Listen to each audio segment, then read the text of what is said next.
Good evening, this is Left, Right and Centre. I'm Nidhi Razdan. Tonight our big focus is the brutal rape in Kerala, where there have been still no arrests after the rape and murder of law student Jisha. As political parties now race to meet her mother who's in hospital, they've turned this horrific crime into an election issue. Where is the justice for Jisha is the question that we're asking tonight. Well, in poll-bound Kerala, that has become the big question as the political fight has broken out over this young woman's rape and murder. Jisha was found stabbed 30 times, brutalized with a sharp object, found by her mother, who's now in hospital dealing with her trauma. The case has triggered widespread protests in the state, with the police only acting after the media reported the story. In poll-bound Kerala, anger against the delay in justice. Oscar-winning artist Rasool Pukkutti tweeting, "Don't vote until Jisha gets justice." But at the Perambavoor hospital, it's a rush of politicians visiting the traumatized mother.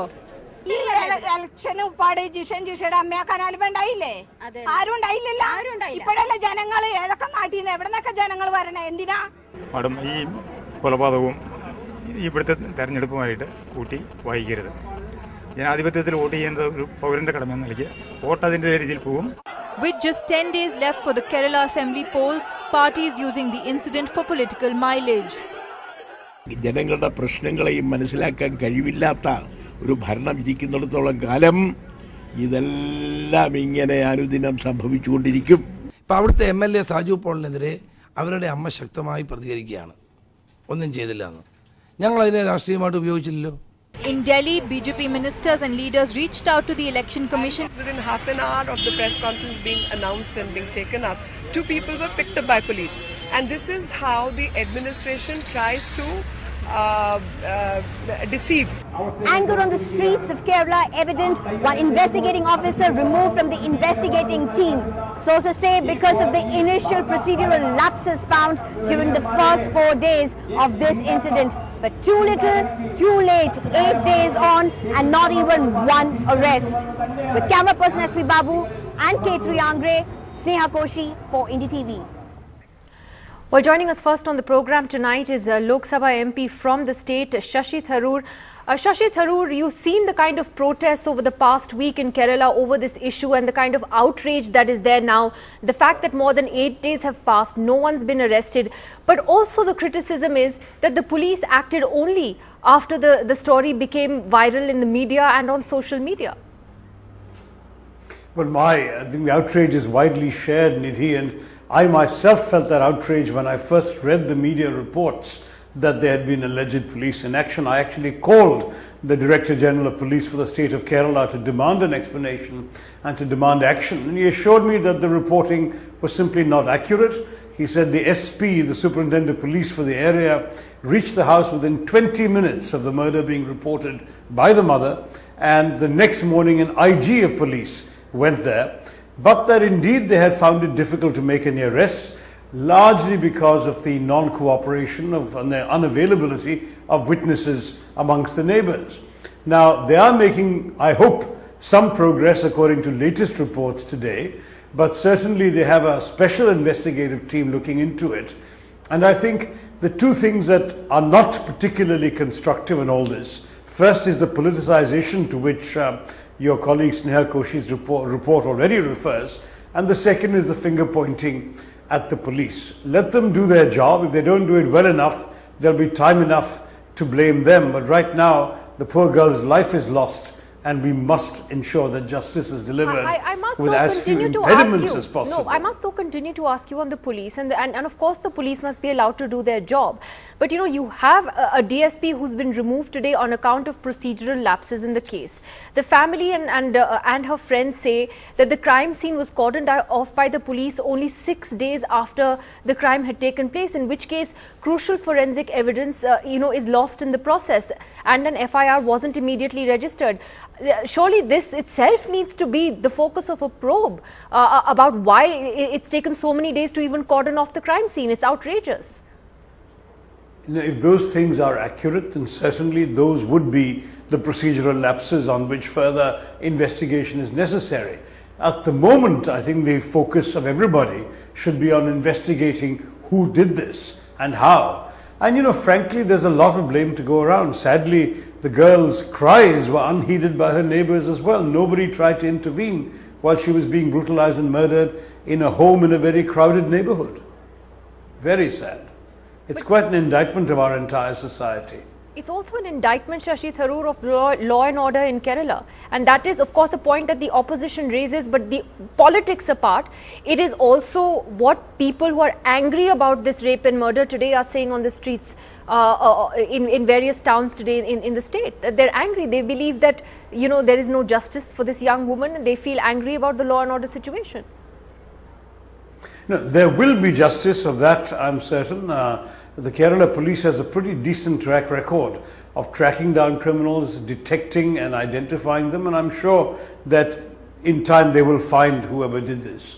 I believe there are some people being questioned in custody already, and I'm sure progress will happen. As far as the law and order situation is concerned, generally speaking, and I've lived in many parts of the country, I would say Kerala is a safer place than most. But there are obviously exceptions, and horrors and tragedies occur anywhere. I don't think there is any country in the world in which one can be completely guaranteed safety. But at the same time, all of us in Kerala and other parts of India have to do a number of things. We have to improve patrolling and surveillance. It's striking, for example, how that Bangalore attempted kidnap of a girl was solved by CCTV footage. We need much more CCTV in vulnerable areas. We need much more gender awareness and consciousness raising. We need to educate our boys from a young age about girls, because the objectifying of women is often something that lies behind some of this brutality we see against women. There's a lot that we need to do as a society, and this points once again. I don't disagree with that, but I think the problem here is that while these are long-term solutions which are definitely needed, in the short term, I think the least everybody expects, especially after December 16th in Delhi, is that there is a robust police response which responds quickly when a crime is committed. And unfortunately, it seems that in this case, that has not happened. And for that, there needs to be some kind of accountability. Well, the police, as I said, I've spoken to the Director General himself, the DGP, and he assures me there was a response. Whether it was robust enough or adequate enough will be determined as they look into everything. But there was a response within 20 minutes of the report. Let me stress that the other aspect that you have alluded to, the politicization, the blaming of the government, is a bit unfair, because in fact this family had a history of problems in that area for which they had gone to their local panchayat member, their panchayat representative, their MLA and their MP, all of whom happened to be from the left, from the communists, and all of whom had failed to help the family. So the mother of the victim is actually far louder in her criticism of those politicians from the left who didn't help her than she is of the Congress party which runs the present government. So let's not go into this blame game and finger pointing. In an election season, there are always people prepared to take the worst elements and point political fingers to score, frankly, a few votes and a few bits of cheap publicity. I honestly think that we should not be pandering for votes over the body of a poor girl, a victim, somebody who was trying to make a life for herself, had studied a BA, MA, was doing her LLB, she just had 4 papers left to finish.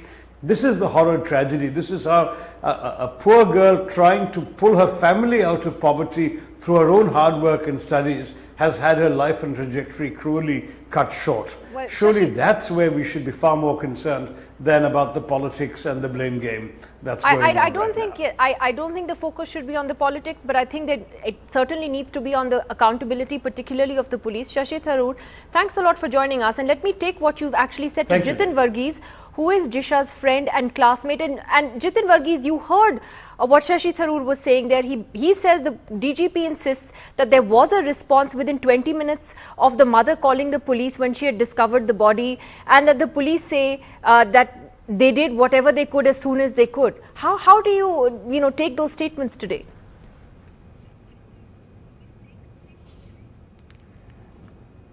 First of all, as a classmate of Jisha, I feel very sad for the incident.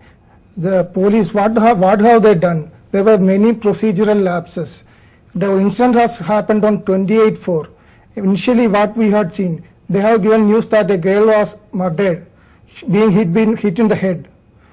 The news about the real incident came to the light of the media only by May 2.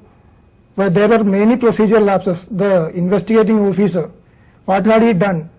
Immediately after next day, after the incident, the body was cremated. A repostmortem is not possible.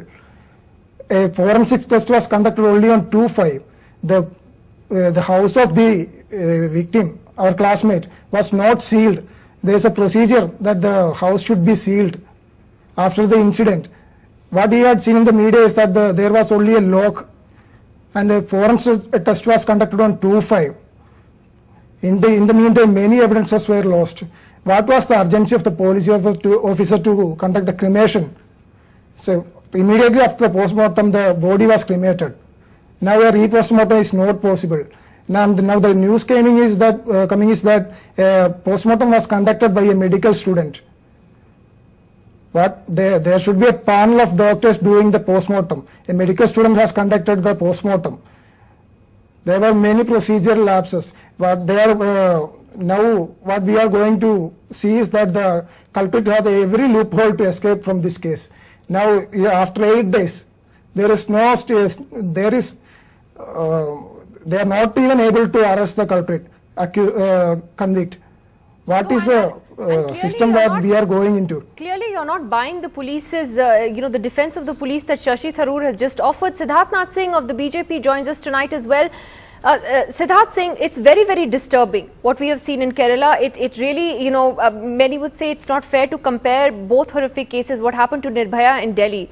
But do you believe that the politicization of the issue also dilutes the focus from the real issue here? Or is there a danger of that happening, because we're in the middle of a very intense campaign? Siddharth.